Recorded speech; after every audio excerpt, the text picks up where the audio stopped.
Sir আমার এই মামুনিটা এতে 1 বছর আগে পেটে ব্যথা করে। আমি খুলনায় অনেক ডাক্তার দেখাইছি এবং ঢাকায় ডাক্তার চলে বজুল করে প্রফেসর স্যারকে দেখাইছি, কিন্তু ব্যথা কমছে না স্যার। শিশুর বয়স কত বললেন? 1 বছর? 10 বছর স্যার, 10 বছর। 10 বছর। ব্যথাটি স্যার বলে পায়খানা চলে আটকে আসছে, কিন্তু পায়খানা তো দেরি হচ্ছে, প্রতিদিন আসছে, কিন্তু পায়খানা ক্লিয়ার হচ্ছে না, এখন ব্যথা কমছে না স্যার। জি, কোনো নির্দিষ্ট জায়গায় ব্যথা আছে নাকি সব সময় বলে পেটের ব্যথার কথা? ওই নাভির কেন স্যার। আচ্ছা, কোনো পরীক্ষা নিরীক্ষা করিয়েছিলেন? কোনো পরীক্ষা করিয়েছিলেন? আচ্ছা, সব পরীক্ষা করাইছি স্যার। জি, আপনাকে ধন্যবাদ। আপনাকে আমরা একটি গাইডলাইন দেবার চেষ্টা করছি যে কি করা উচিত এই মুহূর্তে। আপনাকে ধন্যবাদ স্যার। বলুন। আমি আসছি। তো সেটা হলো যে আপনার প্রথমত দেখতে হবে যে গত 1 বছরের ব্যথা, মানে ব্যথার যদি কোনো কারণ যদি বের করা যেত, তাহলে আমরা এই 1 বছরে হয়তো যে বিশেষজ্ঞ চিকিৎসক মহোদয় দেখেছেন, তিনি হয়তো কিছু একটা ক্লু আপনাকে দিত। তার মানে এই ব্যথাটা একটা অন্য ধরনের ব্যথা। এই ব্যথাটা হয়তো ব্যথাই না, মানসিক ব্যথাও হতে পারে। কারণ 70% বা 70% ব্যথা একটা শিশুর কিন্তু মানসিক ব্যথা হয়। খাওয়ার প্রতি ভীতি, কিংবা পরিবেশের প্রতি ভীতি, কিংবা পড়াশোনার প্রতি ভীতি, কিংবা প্যারেন্টাল ভীতি, এই ধরনের, প্যারেন্টাল মানে অভিভাবকদের ভীতি, এই ধরনের ভীতি থেকে কিন্তু এই একটা ব্যথা, কখনো ফেক একটা ব্যথা তৈরি করে একটি শিশু, যে ব্যথার জন্য আপনি তার প্রতি, ফেক মানে হলো মানে নকল ব্যথা, এই ব্যথার জন্য হয়তোবা আপনি তার প্রতি আগ্রহ বেশি দেখাবেন, অ্যাটেনশন বেশি দেখাবেন, তাতে করে তার কিছু কিছু জিনিস আপনাদের কাছ থেকে ব্ল্যাকমেইল করে নিতে পারবে।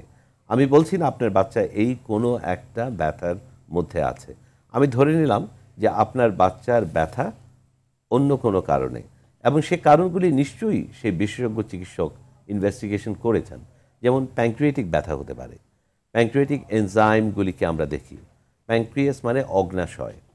আবার আরেকটা ব্যথা হতে পারে যে ছোট্ট করে হয়তো অ্যাপেন্ডিক্সের ডান দিকে, যে আমাদের অ্যাপেন্ডিক্স নামে একটা জিনিস থাকে, সেটা ছোট্ট করে হয়তো একটা ইনফ্ল্যামেশন তৈরি হয়েছে, অর্থাৎ প্রদাহ তৈরি হয়েছে, সেটা শুরু হয়েছে মাত্র, তখন এই ব্যথাটা হতে পারে। আরেকটা ব্যথা হতে পারে এই ধরনের ক্রনিক ব্যথা কনস্টিপেশনের জন্য। আপনার বাচ্চা হয়তো সবজি খায় না, খাওয়ার হ্যাবিটটা হয়তো খুব খারাপ আপনার বাচ্চা হয়তো গোশ খায়, এবং আপনিও ভাবেন বাচ্চাকে গোশ, মাংস, ডিম, এই ধরনের প্রোটিন অনেক বেশি খাওয়ালে বাচ্চা অনেক বড় হবে, অনেক বুদ্ধিমান হবে, এই জন্য হয়তো ব্যথা হতে পারে।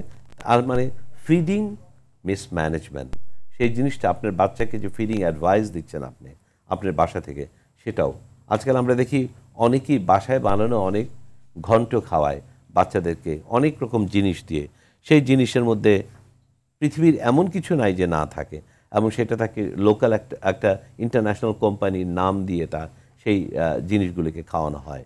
তো সেই ধরনের একটা ব্যবস্থাও হতে পারে আপনার বাচ্চার। আর আরেকটা জিনিস যেটা হয়, যে আপনার বাচ্চাকে যদি আলট্রাসোনোগ্রাম করানো হয়, তাহলে দেখবেন যে বাচ্চার হয়তো লিম্ফ নোড লসিকা গ্রন্থি, সেগুলি পেটের অনেকগুলি ফোলা থাকে, সেগুলি কিন্তু আবার ডিটেল ইনভেস্টিগেশন করতে হবে।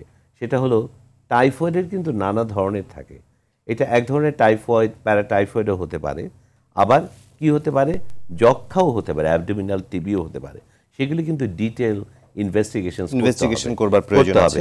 আসলে যেহেতু 1 বছর অনেকদিন আগের থেকে এই ব্যথাটিতে ভুগছেন এবং চিকিৎসককে দেখিয়েছেন, এবং অনেক শিশুরা এই ধরনের সমস্যায় ভুগছেন, স্পেসিফিক ডায়াগনোসিসের জন্য আপনি বলেছেন একটা আল্ট্রাসাউন্ড করে দেখানো যেতে পারে। আজকাল শুধু এমটি দিয়ে কিন্তু টিবি কিন্তু আমাদের সারা মানে বাংলাদেশের মধ্যে শুধু 1-2 স্টেজ দিয়ে কিন্তু টিবি ডায়াগনোসিস আজকাল করা যায় না। আমরা জিন এক্সপার্ট করি, আলট্রা জিন এক্সপার্ট করি, স্টুলের আলট্রা জিন এক্সপার্ট, এটা খুব ইম্পর্টেন্ট। এবং এই জিনিসগুলো এখন যদিও কিছুটা বৈশ্বিক কারণে, আমেরিকান পলিসির কারণে কিছুটা বন্ধ হয়ে যাচ্ছে, কিন্তু ব্র্যাক আবার নতুন করে এগুলোকে হেল্প করছে মানুষকে করার জন্যে। এবং স্পুটাম, অনেক বাচ্চারা যারা স্পুটাম মানে কাশি দিতে পারে না, তাদেরকে আমরা স্টুল কিংবা গ্যাস্ট্রিক অ্যাসপিরেট দিয়ে আমরা জিন এক্সপার্ট করি, আলট্রা জিন এক্সপার্ট করি। এসব জিনিসগুলো কিন্তু খুব দরকার। এটা একটা ডিটেইল ইনভেস্টিগেশন দরকার, এবং খুলনাতে না হলে আমাদের ঢাকাতে এসে এগুলোর ব্যাপারে তার সাহায্য নেওয়া।